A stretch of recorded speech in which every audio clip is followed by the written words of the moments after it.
This episode of My Two Satoshis is brought to you by Algorand. Algorand solves the existing trilemma of today's blockchains, which is that they all can only offer at most two of the three properties: scalability, security, or decentralization. With Algorand's proprietary architecture, participants on the network can ensure that it will never fork. Algorand is based on a new POS consensus algorithm called Pure Proof of Stake, which is even better than my beloved delegated proof of stake system. Visit algorand.com for more information on this new technology. Oh yeah, it's good music right here. It's your boy Crypto Blood, and welcome to another episode of My Two Satoshis. It is July 2nd, 2019. Shout out to my man Eric C for this one. Pickens down. I like this, man. I put this actually in my playlist after hearing this one. I'm loving this joint right here. I like good music, not just rap music. And this is soulful, good rock music right here. Thanks for the song request, Eric C. What's good, YouTube? Hope everyone's doing well out there, and welcome to another episode. Markets are seeing a bounce back, and I like what I'm seeing here with the markets, but we do have some critical levels to get above before I could say, hey, we're really on the way up to make new highs. So we'll take a look at that in a second. But the first article curated for today is out of Cointelegraph, and it is about Arthur Hayes, co-founder of Bitfinex, and he's talking about this Facebook Libra coin, and he believes that it will benefit Bitcoin but destroy the banks. I'm not too sure I agree with him on the benefit Bitcoin, but it surely will destroy the banks, and this is why I don't understand why they would ever allow it to be fully rolled out in the way that it's currently structured. So this is what kind of confuses me about this whole Libra coin and its relationship with various governing bodies around the world. I just can't see this just being allowed. So we're going to take a look at this article here out of Cointelegraph. I also have one out of Trust Nodes. This is something you guys should be aware of. Ethereum might be left out in the 2020 halvings, and it actually has something to do with move from proof of work to proof of stake. So Trust Nodes kind of details these changes, and we'll take a look at it, and I'll give you my two Satoshis on that. And lastly, Bitfinex. Looks like they've paid $100 million of the $700 million loan from Tether. They paid towards it, and they paid toward it earlier than was scheduled. So they wanted to show in good faith that they are on a fast path to repaying this loan. But before we get into things, let's take a look at this heat map from Coin360. Bitcoin up 1.8%, actually now up 2.5%. Man, there's no other market like crypto, I tell you. ETH down 1.6%. EOS is down kind of big too, 2.5%. Bitcoin Cash down 2.7%. Litecoin taking a beating as well, down 4% today at 118 bucks. So let's take a look at the technicals though. And as you can see, it's following my technical analysis I've been tracking for you guys in regards to where we go next with Bitcoin. And as you can see, we've completed the C wave, it looks like. But we've got with the D wave, which kind of starts the whole trend over again. I need to see a break above 11.4. So if we can get above 11,400, that even confirms it further. And then subsequently 12,400. I think between 11,400 and 12,400, we'll probably see an accelerated move up just so we can clear this area here. This is really the true area we need to clear around here. But you really have to be careful with these types of moves because the market may interpret it one way and you're thinking it's another. Meaning, as you can see, this trend line I just drew, we're right there, so we could see a smackdown and a continuation further downward to break back below this trend line, this upward trend line we have going on. As I always tell you guys, you have to let the markets tell you which way it's going to go, because ultimately it will. It's never going to not tell you that it's going in a certain direction. You just have to have the patience to wait for that signal. So you can, I can draw that trend line, and I can also draw one like this. So we'll just have to see where the markets will take us from here. Again, these will be areas of pretty high price action, in my opinion, here and here. This outer trend line that I just drew. Let's see what happens here, people. But overall, it's a very good look so far to the upside for Bitcoin. First article out of Cointelegraph, and it's about Arthur Hayes' comments about Libra's Coin, the new Facebook cryptocurrency coming out. It says that Facebook's new cryptocurrency project really can boost Bitcoin. New sources, among them a report from equity research platform Seeking Alpha, said this week. Capitalizing on existing theories about the social media's giant Libra protocol, the brief report suggested that publicity from mainstream consumers will ultimately flow into Bitcoin. The collateral attention will only help the Bitcoin price and its overall acceptance, particularly in the face of global market uncertainty. From the report, Ryan Waldock said, "I believe that Libra will allow users to be more inclined to use Bitcoin as a peer-to-peer payment system, while the uncertainties of global markets are having investors flock into Bitcoin as a store of value." His comments came a day before even bolder statements from Arthur Hayes, the CEO of Bitcoin derivatives giant Bitfinex. Speaking to Bloomberg, Hayes, who will take on infamous Bitcoin naysayer Nora Rubini in a head-to-head duel later this week, had only one prognosis for Libra, and that is he thinks that it will destroy commercial and central banks. A Cointelegraph reported Libra has already seen its fair share of criticism since Facebook unveiled its white paper last month. Concerns focus on its technical characteristics and data security, as well as its likelihood governments would attempt to ban it outright. July will see a dedicated U.S. hearing about the project, as lawmakers already requested developments to be stopped until dialogue is had. Not surprising to me. Will it threaten central banks? Absolutely. That was my first thesis on this whole coin in the first place. And sure enough, right after the white paper comes out, you got lawmakers crying, upset, want to hold hearings, waste our taxpayer dollars, all that stuff.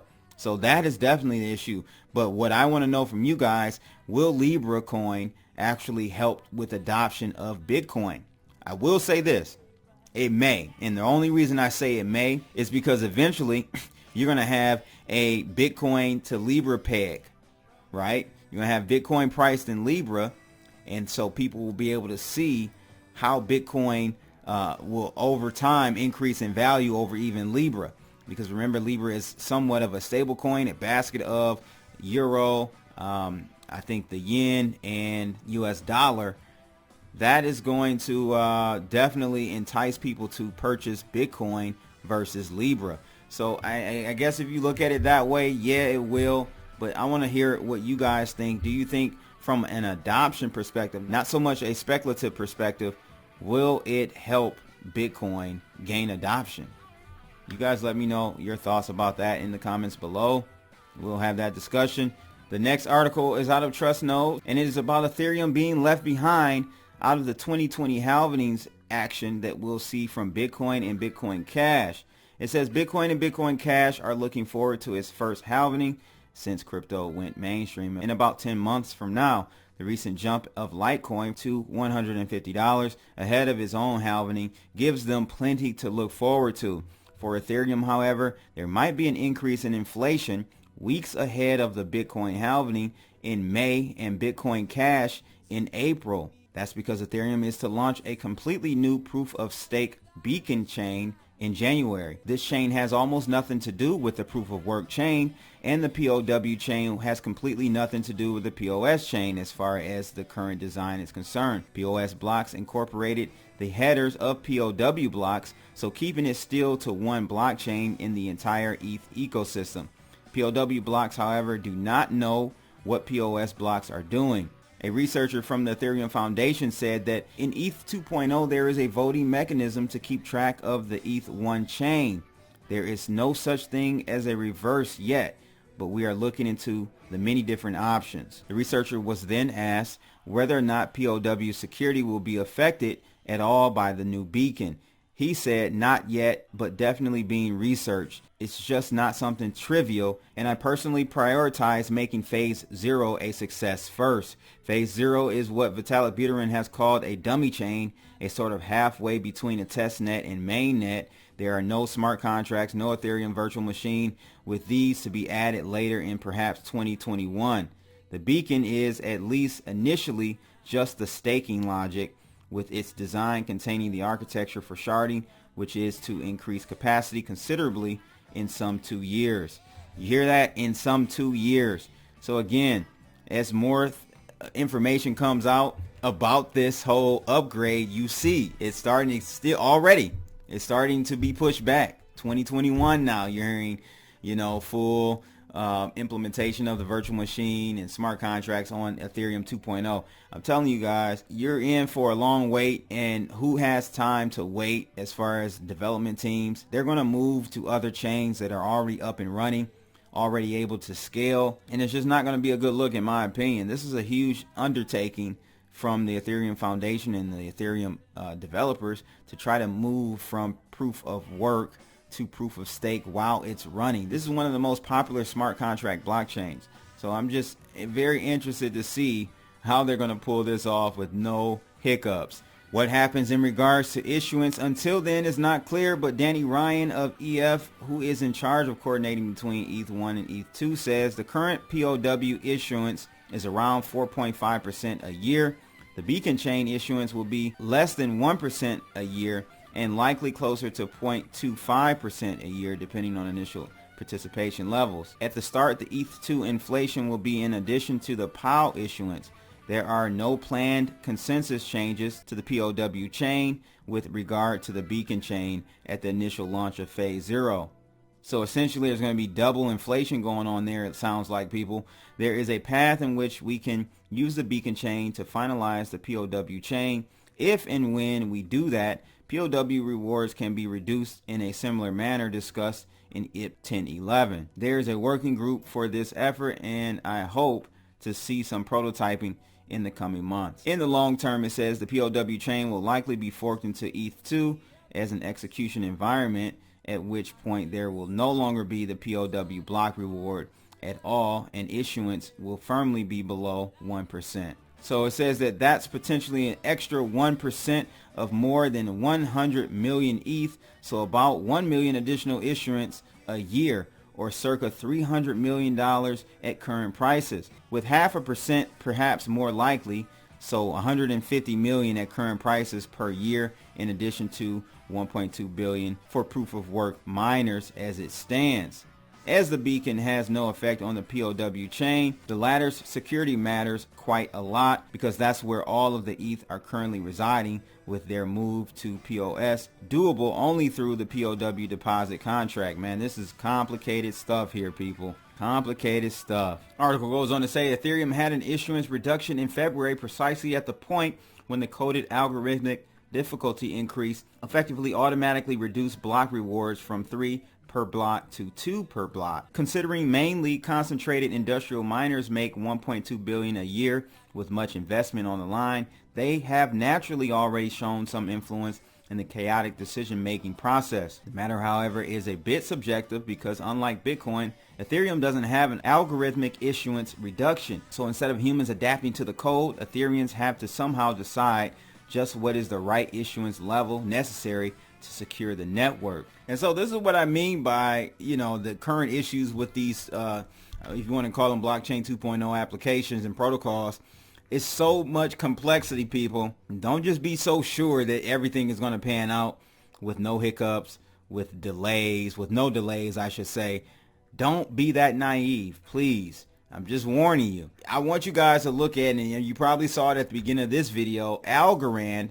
I'm doing a sponsor review of that this week, but as you saw in the 30-second drop prior to the video, these newer blockchains are really pushing things forward. And with Algorand, Facebook actually tried to buy them out, buy their technology, and they decided to keep it decentralized. That's how good this new blockchain is.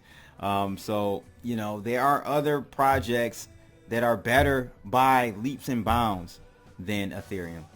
And you just have to open your eyes and not miss the next wave. So I'm not going to go ahead and read the rest of this article because it's pretty long, but I wanted to just get the gist of it for you guys, and you can read the details of it. I'll pin the link to this in the comment section below. But yeah, this is interesting.